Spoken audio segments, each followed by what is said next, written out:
আমার সাথে খারাপ কিছু করতে চাইছে। সে আমাকে নিয়ে একটা হোটেলে গেছিল। তিনি ধর্মীয় ওয়াজের মাঠে তুমুল জনপ্রিয় বক্তা। তার বিরুদ্ধেই উঠেছে নৈতিক স্থলনের ভয়াবহ সিরিয়াল অভিযোগ। ওয়াজের মাঠে মানুষকে হেদায়েতের বয়ান দেওয়া এই বক্তাই নাকি পড়েন না নামাজ, হোটেলে নারীদের নিয়ে করতেন অবৈধ শারীরিক সম্পর্ক। এখানেই থামেনি তার স্বেচ্ছাচারিতা। দুনিয়ার মুখ দেখার আগেই সন্তান নষ্ট করতেন স্ত্রীর গর্ভের। এসব অভিযোগ তার বিবাহিত স্ত্রীদের। পরকীয়া, প্রতারণা, অন্যের বউ ভাগিয়ে নেওয়া, কাবিন ছাড়াই একাধিক বিয়ে, এসব নানাবিধ অভিযোগে সম্প্রতি সমালোচনায় হাবিবুর রহমান মিসবাহ। গত 20 আগস্ট ঢাকার সিএমএম আদালতে তার বিরুদ্ধে যৌতুকের মামলা করেছেন তার পঞ্চম স্ত্রী হুমায়রা জান্নাত। আর সেই মামলার অভিযোগ ঘিরে সামনে আসে তার ব্যক্তিজীবন। মামলার তথ্য অনুযায়ী মাওলানা মিসবার বিরুদ্ধে অভিযোগের পরিধি বেশ দীর্ঘ। সামনে এসেছে একটি দুইটি নয়, একে একে 9টি বিয়ের অভিযোগ। এসব বিয়ের কোনোটিরও নেই কাবিননামা বা রাষ্ট্রীয় স্বীকৃতি।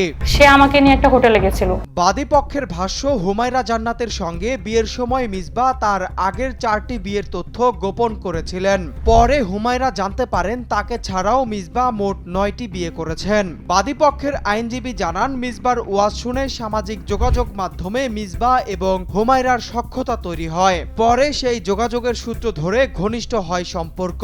এক পর্যায়ে হুমায়রাকে যাত্রাবাড়িতে নিজের বাসায় নিয়ে যান মিসবাহ। বাদী পক্ষের অভিযোগ, বিয়ের আগেই তাদের মধ্যে গড়ে ওঠে শারীরিক সম্পর্ক। পরে তাদের বিয়ে হয় এবং একটি সন্তানও রয়েছে।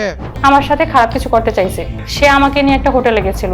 এখানেই শেষ নয়, চারিত্রিক অধপতনের অভিযোগের তালিকা এত লম্বা যে এর সঙ্গে যুক্ত হয়েছে একাধিক নারীর সঙ্গে সম্পর্কের অভিযোগ।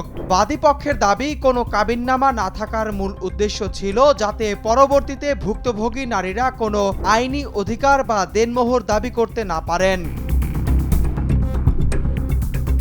বিয়ের পূর্বেই শারীরিক সম্পর্ক স্থাপন, অন্যের স্ত্রীকে ফুসলিয়ে ভাগিয়ে আনা এবং পরবর্তীতে বিয়ের পর তাদের ওপর অমানসিক কায়দায় যৌতুকের জন্য চাপ সৃষ্টির মতো ভয়ঙ্কর অভিযোগ তার বিরুদ্ধে। সবচেয়ে চাঞ্চল্যকর অভিযোগ এসেছে স্ত্রীর গর্ভস্থ সন্তান নষ্ট করার বিষয়ে। অভিযোগ, নিজের অপকর্ম ও একাধিক গোপন বিয়ের ঘটনা ধামাচাপা দিতে তিনি জোরপূর্বক গর্ভের সন্তান নষ্ট করাতেন। একই সাথে ওয়াজের ময়দানে দ্বীনের বয়ান দিলেও ব্যক্তিগত জীবনে তিনি নিয়মিত 5 ওয়াক্ত নামাজ পর্যন্ত আদায় করতেন না বলেও তার পারিবারিক সূত্র থেকে দাবি করা হয়েছে। নৈতিক স্থলনের পাশাপাশি মিসবার বিরুদ্ধে তীব্র আর্থিক অনিয়মেরও অভিযোগ উঠেছে। 2020 সালে নারায়ণগঞ্জের একটি মসজিদে ভয়াবহ এসি বিস্ফোরণের পর গঠিত একটি মানবিক তহবিল আত্মসাতের অভিযোগও রয়েছে তার বিরুদ্ধে। অভিযোগ রয়েছে, সাধারণ মানুষের আবেগ ও অনুদানের সেই টাকা ক্ষতিগ্রস্ত পরিবারগুলোকে না দিয়ে তিনি নিজের আবাসন প্রতিষ্ঠান 313 প্রপার্টিজ লিমিটেডের ব্যবসায়িক পুঁজিতে রূপান্তর করেন। ঢাকা ও কুয়াকাটা কেন্দ্রিক এই রিয়েল এস্টেট ব্যবসার আড়ালে অর্থ আত্মসাতের অভিযোগও রয়েছে এই বক্তার বিরুদ্ধে।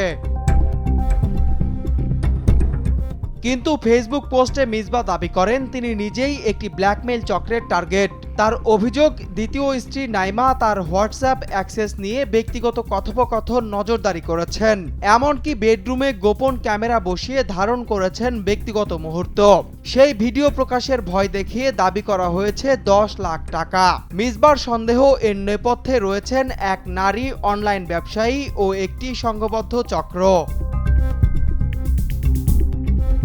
অর্থনৈতিক অনিয়মের অভিযোগও সরাসরি অস্বীকার করেছেন মিসবাহ। তার দাবি, তার কোম্পানির নিয়মিত সরকারি সংস্থার মাধ্যমে অডিট হয় এবং ভ্যাট ট্যাক্সও পরিশোধ করা হয়। ব্যবসার লাভ লোকসানের ওঠানামা থাকলেও কোনো গ্রাহকের অর্থ আত্মসাৎ বা খেয়ানত করা হয়নি বলেও দাবি করেন তিনি।